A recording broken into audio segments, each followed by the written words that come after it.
Do you worship the King of Kings? So does that mean you worship Xerxes?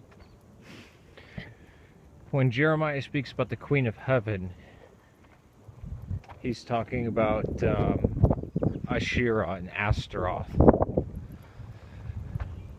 and other goddesses like Minerva and Hera. And the Queen of Heaven was a title. Even God. There are false gods that are called El. The Jews use the term Baal, the evil god of the Old Testament. Now, and even it's the primary word, Baal-zebub means Lord of the flies. Now you can say, oh, well, that's Talmudic, that's post Christianity, but the title, the Virgin Mary, is given the Queen of Heaven, rightfully so. So, if anybody asks you, do you worship the Queen of Heaven, or do you pray to the Queen of Heaven, you can honestly say no, because what they mean is some Old Testament sex goddess that demanded child sacrifice. Is the Theotokos the Queen of Heaven? No.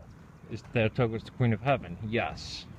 Do we pray to the Queen of Heaven? No. Do we pray to the Queen of Heaven? Yes. It's just like saying,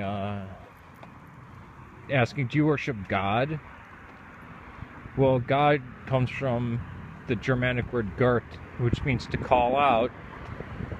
And it was a title of Thor and Wotan, which is the Anglo-Saxon Odin, and Toya and Freya and all those deities.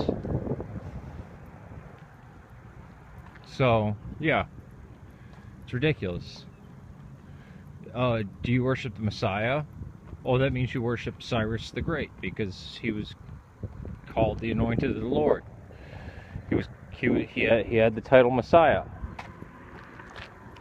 So, the argument is ridiculous. And the ridiculousness is that uneducated Roman Catholics actually fall for this, and disingenuous Protestants use this.